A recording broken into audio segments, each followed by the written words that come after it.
The letter that was never sent. The first snow of winter covered the streets of Brookhaven. Everything looked peaceful. But inside a small repair shop on the corner of Maple Street, peace had disappeared years ago. Daniel Carter tightened the last bolt on an old bicycle and placed it beside the door. He was known as the best mechanic in town. People respected his honesty. Children loved listening to his stories. Yet behind his calm smile lived a man carrying a wound no one could see. Every evening, before locking the shop, Daniel opened a wooden drawer. Inside lay a single envelope. It had no stamp. No address. Only 2 words written across the front. To Michael. He had written dozens of letters over the years. But he had never mailed one. Because he never knew if his younger brother would ever want to read them. 20 years earlier, Daniel and Michael had been inseparable. They grew up in a small farmhouse with their widowed father. They had very little money. But they had each other. Daniel always protected Michael. When school bullies mocked him, Daniel stood beside him. When storms damaged the roof, they repaired it together. When their father became sick, they shared every responsibility. Life was hard. But they never complained. Everything changed after their father passed away. Among the old documents was an unexpected surprise. A piece of land on the edge of town. Their father had left it equally to both sons. At first, they planned to build homes there. Then a construction company offered an enormous amount of money. More money than either brother had ever imagined. Daniel wanted to sell. Michael wanted to keep the land. "It's our father's dream," Michael said. "We can't sell it." Daniel shook his head. His dream was for us to have better lives. This money can change everything. The arguments became louder. Days became weeks. Weeks became months. One afternoon the brothers stood in the empty field. Neither one was willing to listen. "You only care about money," Michael shouted. "And you only care about the past," Daniel replied. Those words broke something between them. Michael walked away. Neither brother looked back. Soon afterward, Daniel sold his share of the property. Michael refused every phone call. Every letter. Every apology. Years passed. Daniel opened his repair shop. Michael moved hundreds of miles away. No one knew exactly where. The family disappeared into silence. Every birthday Daniel wrote another letter. He always ended the same way. Asterisk whenever you're ready. I'll be here. Asterisk. But the letters stayed inside the drawer. One rainy afternoon, an elderly woman entered the repair shop pushing a broken wheelchair. Daniel hurried over. "Let me help." The woman smiled kindly. "My grandson uses it." Daniel repaired the damaged wheel without charging anything. "You remind me of someone," the woman said. "My brother." Daniel smiled. "I hope he was a good man." He was. But we stopped speaking. Her smile faded. "He passed away last year." "I'm sorry." The saddest part wasn't losing him. It was realizing we wasted 25 years being angry. Her words stayed with Daniel long after she left. That night he opened the old drawer. He looked at every letter. Then he made a decision. He would stop waiting. He hired a private investigator. Weeks later, the phone rang. "We found your brother." Daniel's heart raced. "Is he all right?" There was a pause. "He's alive. But he's been living alone since his wife died."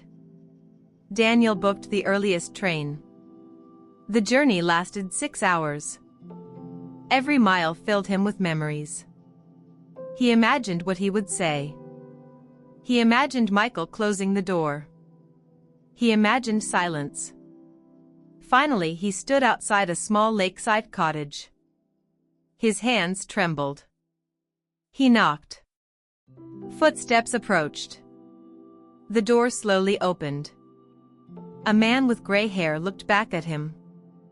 Time had changed both of them. Neither spoke. Finally, Michael whispered, "Daniel." Daniel nodded. "I know I should have come sooner."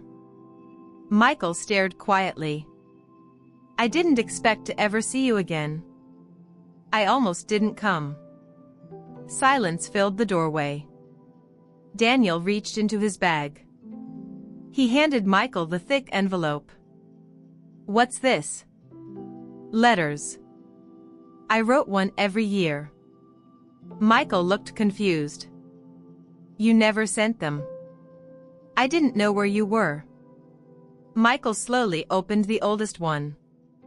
The paper had turned yellow with age. His eyes moved across the page. Then another. And another. Each letter carried no blame. No anger. Only memories. Apologies. Hope. Tears filled Michael's eyes. "I thought." He stopped. "I thought you never cared." Daniel lowered his head. "I cared every single day." Michael invited him inside. The house was simple. Photographs covered one wall. Daniel noticed an old picture of them as children. Michael had kept it all these years. They sat together until midnight. At first, the conversation was awkward. Then the walls between them slowly disappeared. "I was angry," Michael admitted. "I believed you chose money over family. I thought you hated me." Daniel sighed. "I chose what I believed was best. But I should have listened. I should have respected your feelings." Michael nodded. "And I should have forgiven you." Neither brother tried to prove he had been right. For the first time in 20 years. They simply listened. The next morning, Michael took Daniel to the old family land. The construction company had never finished its project. Half the field remained untouched. Wildflowers covered the ground. "It still feels like home," Daniel whispered. Michael smiled. "I come here every spring." They stood quietly beneath the same oak tree where they had argued years before. "I've replayed that day 1,000 times," Michael said. "So have I." Daniel looked at his brother. "I can't change what happened. But I can ask one thing." "What?" "Will you forgive me?" Michael closed his eyes. For a long moment, neither brother spoke. Then Michael stepped forward. He hugged Daniel tightly. "I forgave you years ago. I just didn't know how to come back." Daniel felt years of guilt disappear in a single moment. Neither brother could stop crying.